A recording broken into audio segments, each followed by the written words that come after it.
Hello, hello. What happened today? Oh, I never woke up. That's like the best way I can put it. I mean, I don't know if I just haven't found my diet right. I thought I was doing everything right, but I just felt so heavy and sluggish today. And, all these trainings leading up to today, I felt fresh, I felt light and strong. And today, just my feng shui was not where I wanted it to be. And it took a couple events for me to actually feel like P-bars. Rings I think is kind of where it started. I started like waking up, I guess is the best way to put it. And I started feeling very, one skill at a time, mindfulness, which I was lacking completely going into floor and horse. And, I felt really good, vault, P-bars, high bar.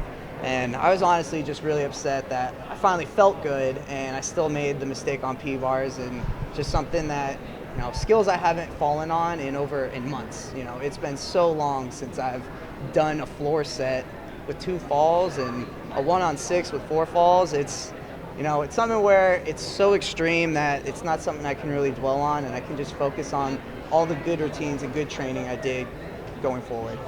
How did that high bar routine make you feel? I mean, that kind of maybe bailed you out because you'll still go to the all around and then Yeah. the high bar final. I'm not a guy that looks at the scores, and I was glad. High bar obviously was the one event that I had to pick one event to make event finals on, it was definitely high bar.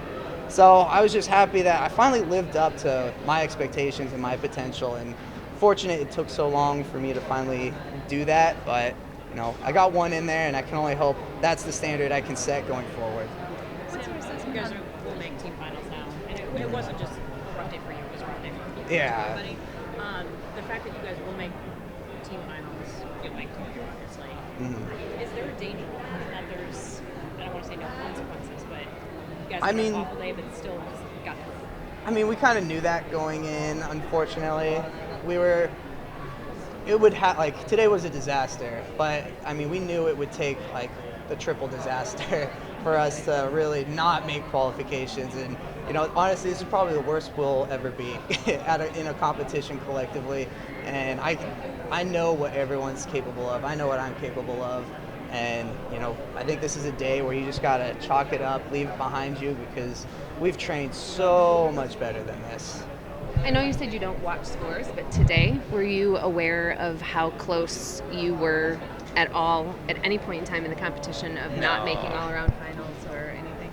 I knew, obviously after floor going like 11-3 or something like that, I was like, oh man, I did not set myself up well for this. But kind of after that, I was just like, well, I know I'm behind. Let's not dwell on how behind I am, and let's just focus on one routine after the next. So I didn't see scores all the way throughout. It wasn't until NBC I learned I actually made all-around finals. I thought Kosh had gotten me for sure. So, but looking forward to it. Looking forward to the next opportunity, a chance to show my true potential to the world. And what will you do leading the team so that they don't have such a disastrous performance? And for yourself going into all-around finals, what are you going to change and how are you going to lead them so that you can be the best possible? Well, they kind of led me today. What was nice is everyone's atmosphere. Nobody, we made mistakes. Nobody got down. Nobody ever looked sad. Everyone always kept positive and looked forward to the next event. So honestly, we just need to keep doing that. And there's things where we could probably just tighten it up in the gym, but I think it comes in believing in ourselves, and having this day to really, humble us, I think is going to set us well going into the next competition. Psychologically, are you, as a team, working with anybody, or has coaching changed at all to help with how you handled things today? We have each other. I think that's the biggest thing. What we've done well setting up for this Worlds is communication between the athletes and coaches. We have designated psychologists, but I think just being able to share things with your teammates, the people who are going to be on the competition floor with you, and feeling comfortable enough to say, hey, I'm a little nervous. Like, is there something you guys got for me? And having that pickup from your teammates, that's kind of what we really go off of, and something that we're going to hone in a lot more going into team finals.